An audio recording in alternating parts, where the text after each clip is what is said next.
أحمد الفريدي سمو الأمير، في هالصفقة في رأيك من الخاسر؟ من اللي خسران في صفقة الفريدي بصراحة؟ أنا بتكلم عن الهوساوي والفريدي، أشكرك، هذا ملف لازم أفتحه. أبو بدر، أنا كان بإمكاني أني أنا أكون بطل عند الجمهور وأجي أقول الأسامة أعطوك 8 ما أدري 7.5، تعال هذه 9 مليون، بعطيك 9 مليون في السنة، وأنت يا الفريدي هذه 9 مليون في السنة، وأعطيهم منها 3 مليون مقدمة أدبرها، يعني الأحمد والأسامة 6 مليون أدبرها الآن، وأقول لهم في يناير القادم باقي المبلغ. نعم. باقي المقدم والمرتبات، وأجي بعد أسبوعين في اجتماع أعضاء الشرف أستقيل، ويجي اللي بعدي طبعا خلال هالأسبوعين أسوي مؤتمر صحفي، أسامة على يميني والفريدي على يساري، وأطلع عنتر أقول إنه الهلال إذا أراد أحد لن يذهب، وها ها ها والأشياء الأفلام هذه اللي تكسب فيها جماهيرية لمدة نص ساعة، واستقيل في اجتماع اعضاء الشرف. يجي اللي بعدي يتورط في تدبير المقدم، ويتورط بانه كل اللاعبين بدون استثناء حيطالبوا ب9 مليون زيهم زي الفريدي وهوساوي. يعني نلاقي نادي اتحاد ثاني قدامنا. يعني هي المسألة ما هي بفشخرة، هي انا ممكن انفق ما لا املك على نفسي، احمل الديون على نفسي، بس انا اجي اسوي نفسي بطل عشان انه ما راح وقت ادارتي، واحمل النادي بديون وبمسؤوليه تجديد العقود مع لعيبه متميزين واكثر فائده للفريق بنفس الارقام. صفقه الفريدي او صفقه اسامه جددنا فيها 3 لعيبه، يعني بسعر صفقه واحده جددنا سعر 3 لعيبه من احسن اللعيبه في المملكه. الصفقات الاخيره الثلاث، سلمان الفرج، سلطان البيشي، محمد القرني. سلمان الفرج، سلطان البيشي والقرني. ما تغطيها صفقه واحده من الصفقات اللي حصلت. اللي أنا أبغى أقوله، الفريدي لاعب كبير. خلني أبدأ بأسامة. أسامة أساسا لاعب أندرلخت، ما هو لاعب الهلال، يعني غير وضعه غير الفريدي. ولكن أنا خلني أتكلم بصراحة ووضوح مع الجمهور الهلالي. أنا ماني قاعد أعذرب الحين في الفريدي وأسامة. الفريدي لاعب كبير، ولو ما كنا إحنا نبغاه يجدد ما قدمنا له عرض ببساطة. فمن السخف ولا حد يتوقع مني يقول إنه والله ما نبغاه ولا لو ما نبغى ليش نقدم له عرض؟ لكن نفس الشيء أسامة هوساوي، لاعب كبير ومؤثر وكنا نبغاه. ولكن خلني أقول على نقطة في غاية الأهمية. ما في ولا مرة حسيت إن إحنا كهلال الخيار الأول الأحمد الفريدي أو أسامة هوساوي. كنت أحس دائما إن إحنا لما نتفاوض معهم ونقول رقم، الهدف من المفاوضات معهم بالنسبة لهم انهم يروحون لاطراف اخرى ويقولون الهلال اعطانا كذا، لانهم ما يبغون يقعدون.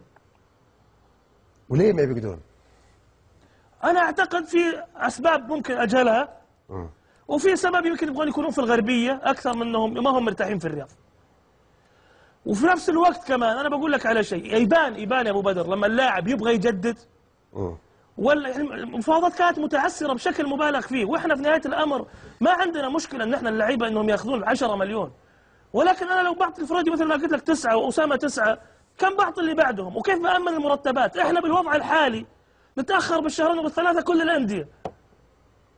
إذا أنا عندي 10 لعيبة كل واحد ياخذ 9 مليون، ما تكفيهم ميزانياتنا ولا ال10 سنين قدام. الأسعار متضخمة في رأيك؟ طبعا متضخمة. شوف الأندية، شوف الديون اللي على الأندية، وشوف الشكاوى اللي على الأندية يا أبو بدر. هل يعقل إني أنا أجدد الفريدي وأسامة بس علشان يعني إنه أي لاعب يحط لي أي رقم أقول له إيه؟ وين الامانه في كذا؟ طب ممكن اقول لهم ايه زي ما قلت لك، وادفع 6 مليون واسوي مؤتمر صحفي اطلع بطل، ويجي اللي بعدي يلاقي النادي عليه ديون 70 مليون. ياسر الشهراني حتكون فيه بطل سمو الامير، ولا حتتعاملوا معاه بالطريقه اللي تعاملتوا فيها مع الصفقات الاخيره؟ لا ياسر الشهراني ان شاء الله مع اعضاء الشرف سنسعى الى ان يكون لاعبا هلاليا بالتاكيد، لانه لاعب مهم خلقا واداء، ومتاكد انه يبغى الهلال واحنا نبغاه. طيب خلينا نطلع ونراهن على رغبه اللاعب. اوكي. بس اللي انا ابغى اقوله عشان اقفل موضوع اسامه والفريدي، ارجع اقول هم لعيبه كبار، ولكن والله العظيم ما في ولا مره. انا اساسا الفريدي بعد مباراه بنياس لما كلمته قال لي بعظمه لسانه انا ما عاد عندي طموح في الهلال. فانا بقول لك على شيء، انت صعب انه يكون اللاعب ما عنده رغبه مهما عملت ما حيوقع. يعني حتى أسامة كمان لما قال إنه أنا لما برجع للهلال، إذا برجع للهلال، أقسم بالله العظيم إني كنت عارف إنه الكلام هذا لن يتم. وفي ناس من أعضاء، قلت لعبد الكريم الجاسر في اجتماع في البيت عندي وأحمد محجوب، أراهنكم إنه لا هوساوي بيرجع ولا الفريدي بيوقع. يعني يبان اللاعب لما يكون راغب. يعني أسامة هوساوي يعني أكيد بينفع الأهلي، أنا متأكد، والله يسعدهم إن شاء الله ويهنيهم. ولكن أنا أقول مثلا يعني أسامة هوساوي كان دائما أحس إنه المسألة بالنسبة له إنه الهلال كان بيعرض عشان يصير العرض الثاني أكبر. يعني هذا زي قولة مقولة سمعتها قريب، واحد قال له تتخلى عن أصدقائك،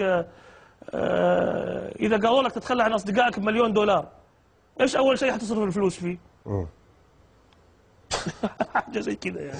طيب سمو الأمير، أجل معناته كلامك الآن واضح أن لاعب أسامة هوساوي كان يبغى يمشي، وبالتالي ربما هذا نربطه بكلام الأمير فهد بن خالد رئيس الأهلي عندما قال أن اللاعب قد قبل عرض الأهلي رغم أنه أقل. يمكن اللاعب ما كان يبغى يجلس في الهلال؟ والله أنا أحترم الأمير فهد بن خالد، والأمير فهد بن خالد أقسم أنه المبلغ ليس كذا. ليس كم قالوا؟ قال ليس 8 مليون أو شيء زي كذا. صحيح، ليس 8 مليون. نعم. طيب لو كان 7.5 ولا 7,900 هي ما أعتقد أنه راح المبلغ يعني. نروح الفاصل ونرجع نكمل.